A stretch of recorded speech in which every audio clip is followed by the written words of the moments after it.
Welcome back to Vantage. There's a ball behind me in the picture, and it's very appropriate because emerging markets have been booming this year. We're going to talk to a very experienced manager who focuses on an emerging market portfolio. Let's go take a look. Welcome back to Vantage. Emerging markets have been incredibly strong in 2025. We think that's going to continue in 2026. So I'm delighted to be joined by a very experienced manager who manages an emerging market portfolio. Welcome back to Vantage, Charles. For those who don't know you, perhaps you could just outline your role and the fund that you run. Absolutely. So I head up a investment team based out of Edison. We have offices across the globe, so in Latin America, in Singapore, and we recently have one in Korea. And we're focused on managing a listed investment trust called Utilico Emerging Market Trust. We're listed on the London Stock Exchange, and we had our 20th anniversary this year. And I'm pleased to say that if you looked at the compound total return, it was 5x for the starting shareholders, well ahead of the MSCI index. Thank you. Well, that's, firstly, congratulations. And it feels like this year, certainly, the spotlight is very much on you and emerging markets. So why should global investors consider an allocation to emerging markets? And what's the right reason behind the strong performance that we've seen this year? So I think the answer to that is in both pieces. Emerging markets continue to have investable dynamics. So urbanization is still a strong theme. I think people forget that China's urbanization rate is only up to 60%. If it closes in on America, then it needs to get to 80%. If you look at India, it's starting well behind. If you look at, if you want demographics, India and Vietnam, young, aspirant populations. So we've got a lot of drivers that are seeking improved economic outcomes, and those involve, if you want, social infrastructure assets that we focus in on, through to ports and airports that benefit from rising GDP. So I think urbanization, strong GDP growth, and a really good investable background for investors like us who are investing into infrastructure and utilities. Okay, but some of these themes that you talk about have been around for a while. So I guess the question is, why this year? What's been the sort of catalyst to really sort of generate the interest? So I think we used the opportunity as the lexicon has shifted to just highlight, if you want, how we approach it. But those trends have been around for the last 20 years. I would say they're going to be around for at least the next 10 years. If you look at the infrastructure spend needed to support, if you want, energy needs in any one of these markets, it's a huge opportunity because GDP growth needs energy to grow quicker than GDP to deliver it. But when you overlay, AI, data centers, and the shift from an analog economy to a digital economy, the growth demands are enormous. So I think we've tried to articulate the buckets that we believe are going to drive the opportunity. But those underlying fundamental companies are ones that we've been investing now for 20 years. Okay. And so let's move from emerging markets to why UEM. So what do you offer to investors in terms of capital and income returns? I think you started touching on it, but why the focus on utility and infrastructure assets in particular, rather than all the other sectors, and what are the ideal features of a portfolio company for you? So why UEM? I think our asset class is unique. Certainly nobody else invests across the emerging markets in the way that we do. And I think our knowledge and understanding of those assets is superior to anything else that anybody can offer. What do those assets offer? They offer a real monopoly or a real barrier to entry, and they offer very strong management teams who are driving them. And you're seeing a compounding effect. So if I looked at something like International Container Terminal, last 5 years, the units, the TUs, the containers grown 5% compound. But if you look at their revenues, because they've obviously been able to price up, their revenues have grown 13%. The EBITDA has grown 16%. That's a fabulous compounding return. And so what do we offer? We offer a high conviction portfolio that has a lot of resilience in it. Another way of expressing it, low beta, so less than 0.8. But a portfolio that is up and running and operational, generating a cash flow. So 80% of, or over 80% of our investment pay a dividend to us. And that enables us to pay a covered dividend and rising to our shareholders. So I was very pleased that we went into the AIC's dividend hero category this year for our recognition of our compounding revenues. And I think we're the only emerging market trust in that position. So a yield, 3.5%, good performance. This year is 20% total return. And if you were brave enough this time last year and had bought UEM shares, because the discount has narrowed, you would have made closer to nearly 40% return. Wow. Okay. And I mean, I think we touched on it, but why the focus on utility and infrastructure assets rather than, say, a tech company or a healthcare company? It's where our strength is. Yeah. We've got decades of investing in the space across the globe.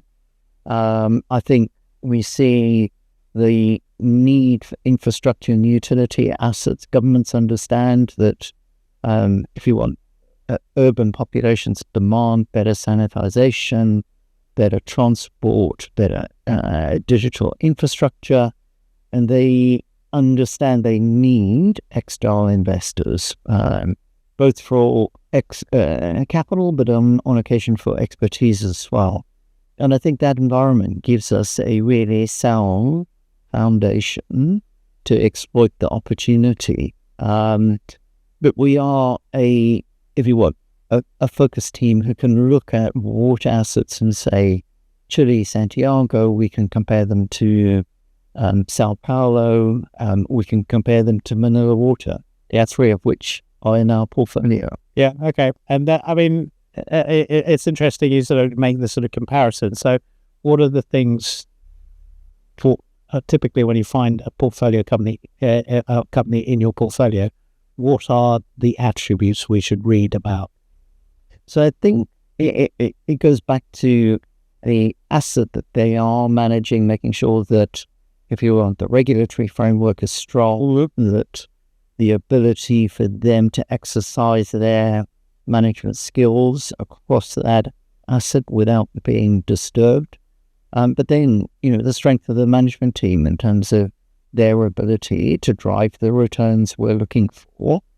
I think if you had to look at, real standout performers, those two features are absolutely key. But I think the third one is almost an expanding marketplace. So if you looked at something, again, like ICT, they are now in 33 ports in 19 countries. Yeah. And they're taking the philosophy that they've built, developed, understand into each of those new ports and driving the EBITDA margin up to the standards that they expect. And as a result, we've got not only growth because the asset base is expanding, but growth because TUs relative to economy always grows. And if your GDP is 5%, you would expect TUs to be 6%. And they can clearly drive price increases. So it's been a fabulous investment. Yep. Earlier you touched on, these long-term trends, so urbanisation. I think you've identified 4, effectively, you'll talk about 4. Maybe just identify what those 4 trends are, and then roughly what percentage of the portfolio is allocated to each trend, and maybe just touch on an example that for each trend as well. They're happy to.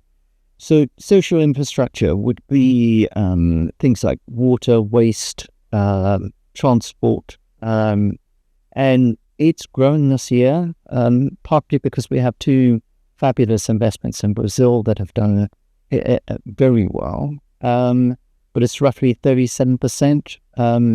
Our number one investment in the portfolio is a company called Edison in Brazil. And again, I think one of the strengths we have is this wasn't a big market cap when we went in, but we absolutely bought into the business model, made the investment, and they're now, over $1 billion and growing, and therefore, sizable. But if you want, they spotted the opportunity in Brazil where the Brazilian government had shifted the regulatory framework, so cities could no longer dispose of their waste in the countryside and contaminate the country.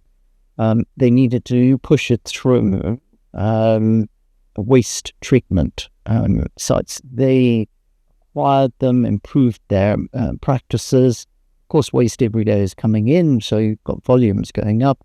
But they put in recycling, they put in collecting methane, selling it back to the grid, and obviously a lot of green certificates that they have because of the activities that they're improving. So, Edison, an extraordinary story. And I still think a long way to go. But it's not going to be buffeted by GDP growth or wider economic outcomes. And the government is determined to see in Brazil a cleanup of the environment. So I think we're all aligned, and I think the opportunity is significant. If you looked at energy, there is clearly a shift to renewables, no different than the developed world. But there's also just a raw need for more power, more transmission. And I call them my forever stock. There's a company again in Brazil called Allocation. Family-run business. They have 9,000 kilometers transmission lines. They keep adding to, if you want, the assets that they run. They're very disciplined, and they're able to achieve savings on building out the infrastructure. They usually bring it on earlier and therefore benefit more from the concessions that they've got. And they've been compounding EBITDA at around 16-17%. So, and I can see it continuing because there's constant auction of new transmission lines which are needed. But a lot of things that are driving that sector, I think, are around the need for energy, clearly data centers, and the whole digital economy. But I also think energy security. The countries have certainly woken up, and where am I getting my energy from? And therefore, there's a lot of concerted effort to enabling investment to happen. If I look at digital, I think everybody understands the shift from analog to digital. I think, for me, I was amazed at the impact of COVID and the lockdown drove everybody online. And somewhat, the emerging markets have always been able to skip some of the investments that we've needed to make as we've emerged through technologies in the developed world. But they've adopted it 100%. And you can see the growth in terms of data centers. And that demand, we believe, will continue and probably accelerate. At some point, governments are going to come out with digital tokens in terms of coins. They're going to come out with infrastructure that's much more digitized than it is today. So very excited about that opportunity. We've got an investment in Korea in a data center really well located, and it should be able to compound growth going forward. The third one is transport, and if you want, trade. And I think when Trump came in, everybody got anxious about global trade. I think my view was business will sort out, if you want, supply chains and respond. When Trump came in this time, I know that everybody was anxious. Again, my view was that business and governments have sought out supply chains, and they've done exactly that. Yeah. So, yes, it might be difficult, but China in the month of October just had $1 billion of trade. It was astonishing, and it's encouraging because you can see that the ports and assets out there will continue to thrive and grow. So I'm excited about it. In terms of allocation, social infrastructure, 37%, it's up because a number of investments 2 years ago, 3 years ago that have really grown in value. The digital infrastructure, 25%, energy transmission, 25%. Yeah. Ports, 15%, but just down. Okay. But it's down because 2 ports within our portfolio were bid for earlier this year and taken over. Santos in Brazil, fabulous port. We sold into the offer, and Ocean Wilson again have a port in Brazil. They've sold their port, had a tender. We tendered everything and then sold balance. So we're out on those 2 ports. It's not a statement on, if you want, or a concern about global trade. I think global trade go on and thrive. Okay. You touched, I think when you talked about the sort of 20-year anniversary, you talked about some of the performance, and particularly against MSCI emerging markets as a sort of reference point. Have you done, so let's performance-wise, let's talk about this year, but also a longer-term trend. What is the absolute and relative performance? What do you want to sort of highlight to people? The absolute relative performance over that 20 years was about 150% ahead of the MSCI. I think one thing I do want to properly stress is we reference the MSCI because the market wants us to reference something. Yeah, it's not a index that we come in and even remotely focus on. If you looked at the constituents of our portfolio, it is just diametric to the MSCI index. We're not in TMSC, we're not in a whole bunch of companies, Samsung, all of which are driving the MSCI at the moment. And it's irrelevant to our performance. I want to achieve a total absolute return. I'm a shareholder. Yeah. So I'm focused on outcomes, if you want. But we've beaten the index over since inception. If you looked this year, I think year to date, we're up 20%. I think the index is up 24%, a little bit because of all of the, if you want, interest around DeepSeek, those things. My experience is it'll flow through to demand on data center. It'll flow through to demand in logistics and pitch up in our portfolio. Yeah. Okay. I love the experience that you bring, Charles, and that's something where I think people, you share your wisdom very sort of openly. As we're sitting here, in December, looking forward to 2026, how are you thinking about 2026 and what's the sort of current investment backdrop that you're also taking into account? So I'm excited about 2026. I think the US is probably going to pursue a policy of lowering interest rates, softening the dollar. Commodities are likely to rise. If you look at Latin America, they're a commodity play. Brazil is all about soft and hard commodities. So rising commodity prices should be good for them. Again, Latin America, lower interest rates in the US will enable central banks to continue to lower local interest rates. A lot of investors still are in fixed income. And as interest rates come down, they'll look for equity investments. So I'm optimistic on a sort of valuation basis. I'm optimistic that, our portfolio is cheaper than the emerging markets. If you looked at If you want price earnings ratios, we're about 10% cheaper. But the whole emerging market is still cheaper. And therefore, it's a destination for investors. And I think as investors seek to invest away from US and exceptionalism, they'll find their way to the emerging markets. Yeah, no, I can see that. And I think it will remain a trend for the years to come.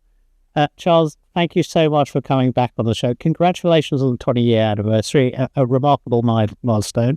Great to hear about the performance, and we look forward to tracking how you do in 2026. Well, you'll be able to do that. We've also gone into the FTSE 250, so I think it will be more visible to more shareholders. Yeah, great. Thank you. Thank you very much.